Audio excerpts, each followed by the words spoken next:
Console gaming will be obsolete in the near future. This is a term often used by industry gurus and analysts, and it has been thrown around since the PlayStation 2 days.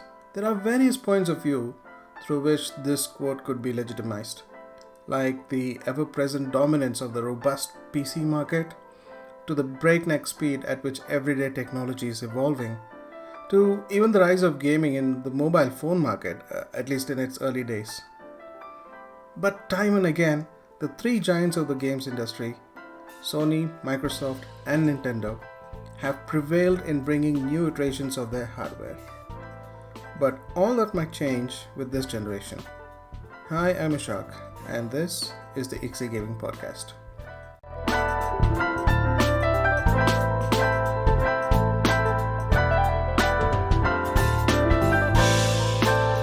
Now, I know this sounds like a not so positive thing to talk about in an already tumultuous year, but when we unpack the current situation and pay attention to what has been the key to sustaining the console market all these years, we can see that each company has had its own aspect of business that works for them, and thus their focus was on that aspect all these years. But with changing times comes change in direction, and this is where the three companies seem to have made some choices that could change the state of gaming consoles as we know them, for better or worse. Let's take a look at Microsoft first. The Big M has been in the console business for almost 2 decades now, and in this time the company has seen success to varying degrees. From playing catch up with the PS2 on the original Xbox, to dominating the market with the Xbox 360, to fumbling right out of the gate with the launch of the Xbox One, the company has seen its fair share of highs and lows.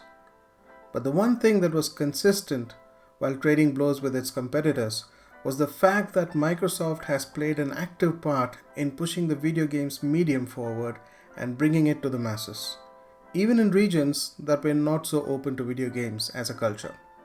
And the key to doing this was its Xbox consoles. Whether it's the original machine, the 360, or one of the Xbox One machines, these consoles were the company's gateway to the video game business in their respective time periods. But all of that is changing with the company's next lineup, the Series S and X. Microsoft is approaching these machines with a completely different outlook on the business as a whole. It is now focusing on its Game Pass subscription service and trying to rope in as many users as possible by removing most potential hurdles, and in the process making the requirement of a console being reduced to one of the many options available to the customer. Add to that the company's aggressive approach towards acquiring talented studios, ranging from Tim Schafer's Double Fine to all of Bethesda and its parent company, and everything in between, and releasing those games day one on the subscription service without the need of individually purchasing those games. And Microsoft does have one very appealing product in their hands.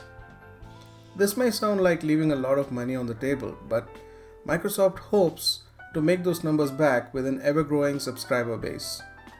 As pro-consumer as this move may look, and as well-suited this may be for their new business model, there is no doubting the ripple effects this could have on the industry as a whole, both good and bad. And the one company that may find themselves on the receiving end of its unpleasant effects is Sony.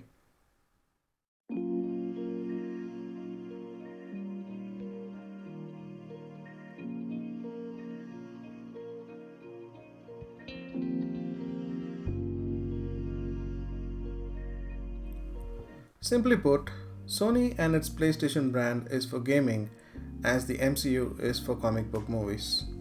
Yes, there are other players in the domain, some performing much better than Sony, but there is no denying the company's contribution in making video games a pop culture mainstay. From the fabled origins of the PlayStation brand to the historic release of the PS1, the still unbeaten success of the PS2, the rocky start and the eventual prevalence of the PS3, and the absolute dominance of the PS4, the company has seen tremendous success.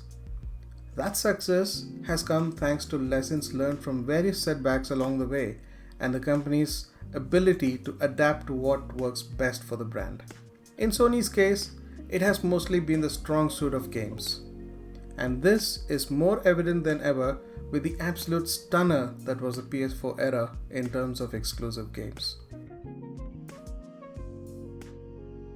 But things are not the same as they were 7 years ago when the PS4 was released. And while Sony has made some moves towards industry trends like a subscription service with the PS Now and exploring domains like VR, their core focus has remained to that of making and selling a powerful console that can run really well-made exclusive games while also catering to third-party games and a good online service. While there is nothing fundamentally wrong with this model, it has been the same for 14 or so years now. And for better or worse, Sony has decided to stick with this tradition. This is great if you're a console gamer and love Sony's exclusives. Sony's gamble heavily relies on its exclusive games that are being made for the PS5. If this gamble pays off, then there is little to no doubt that we would be graced with another PlayStation console in about 7 years from now. Frankly, the one company that would benefit the most if consoles were still a thing some 20 years from now is Sony. So the aggression towards trying to sustain that market with great games and having a fantastic suite of studios to make those games does make sense.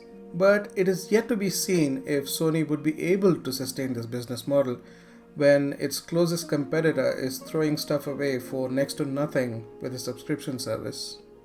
Also, some of Sony's recent moves have inflicted a degree of doubt even in the most loyal of fans. Me, for example. Sony seems to hesitate to leverage the PS4 library in full. Both PS5 and PS4 have similar architectures, and of the 1000 plus PS4 games tested, 99% of them work on the PS5. So why not make those games available on the PS5 for the ones who own the game on the PS4? Instead, Sony's messaging on backward compatibility has been convoluted to say the least. Is the company looking to somehow monetize PS4 games on the PS5? If so, that would be a bad move, one that could inflict a lot of damage in console sales in the long run. Secondly, Sony's inclination towards increasing the prices of games for the PS5 from $60 to $70. In India, the base version of a game already costs north of 4,000 rupees. Now the increase in the prices mean I would probably have to pay upward of 5,000 rupees for a game on the PS5. All of this and a general lack of transparency in its messaging as a whole puts Sony's business prospects in a tough spot and makes Microsoft's service that much more appealing, at least at the time of recording this. So how this will all work out for Sony and how Sony handles these situations will dictate the future of one of the most beloved brands in the industry.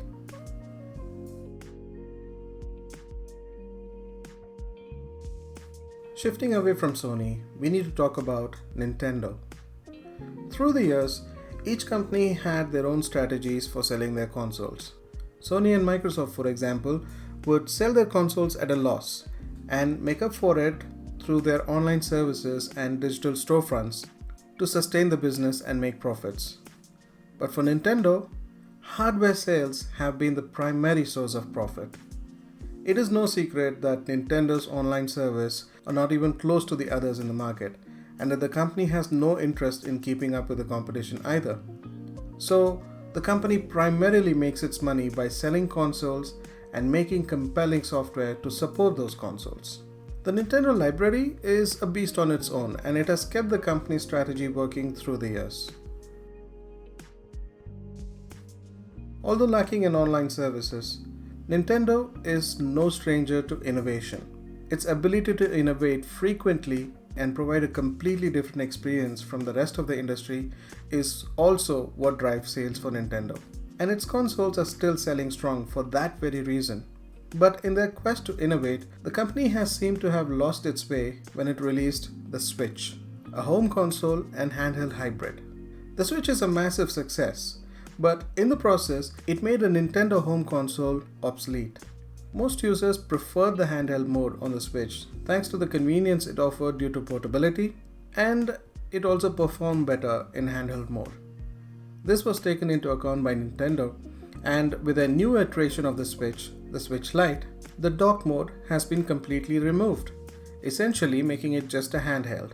The issue here is that not too long ago, Nintendo used to dominate two different markets: the home console market with the Wii and the handheld market with the 2DS and 3DS. The Switch Lite has somewhat merged both markets by bringing console quality games on the go.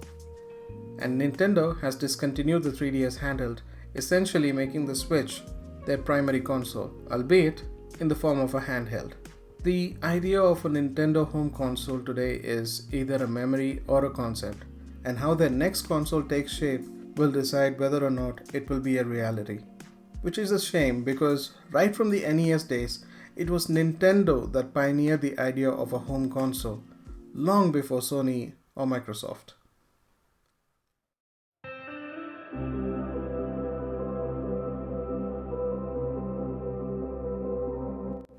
Gaming consoles are synonymous with people today because it took the combined efforts of all three companies to make these consoles a necessity to have the best gaming experience.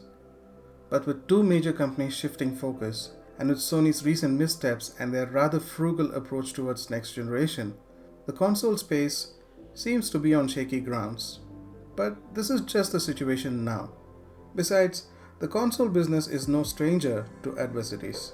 In the past, challenges showed up in various forms, like products emerging from evolving technology like OnLive, and what appeared like a rather formidable threat at the time in the form of the mobile games market, and more recently services like Stadia and GeForce Now, all looking to disrupt the console space and the industry in general.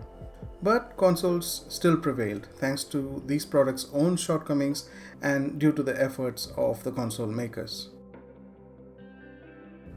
I, for one, firmly believe that consoles are here to stay, at least for the foreseeable future. And there are quite a few reasons for that. Games are getting bigger and more complex with time. Services that offer alternatives to consoles may offer hundreds of small scale games, but when it comes to the good stuff, the AAA titles, the ones that set standards, a high-end PC or a console needs to be around to flex its muscles around those games.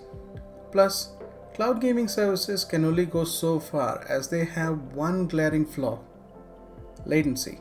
Regardless of how good your cloud gaming service is, the competitive multiplayer market is going to side with physical hardware. And that does not look to change anytime soon. And that is a huge chunk of what makes the games market. And speaking of hardware, let's also acknowledge the fact that consoles make gaming possible for those who cannot afford to spend a huge amount on a high-end PC. And that is a lot of people. Coming back to PlayStation, their missteps may just be ironed out by some smart marketing. Besides, if Sony has proved anything from their transition from PS3 to PS4, it is that they have the ability to learn from previously made mistakes. With PlayStation being one of the major revenue streams for Sony as a corporation, here's hoping that they also showcase the ability to adapt to the changing market and keep the PlayStation brand alive with future consoles. Microsoft, while still wearing the pro-consumer hat, are doing their part to promote the Xbox console sales by offering plans like Xbox All Access, which is a payment plan for consumers who are not willing to shell out the full price at one go. Plus, they also technically have the most powerful console in the market with the Series X, so the hardcore crowd on a budget can find it appealing over a gaming PC. And Nintendo. As successful as they are with the Switch, they are also aware that there is a void left behind by the absence of a traditional Nintendo home console. So, who knows what they would do next? With the world in its current state, these are unprecedented times to say the least, and it would be very interesting to see how things unfold. The console business has weathered a lot of storms, but this situation is different. It is a challenge of changing times and strategies, and only time will tell what the gaming landscape is going to be like in a few years from now. That said, I do believe that things are going to be just fine. So, what is your take in the current state of affairs in the gaming industry? What's your favorite gaming console? And what do you miss about old school gaming? Let's discuss these and more in future podcasts. Until then, I'm Ishaq, and this has been the IXI Gaming Podcast. You take care, stay safe, and keep gaming.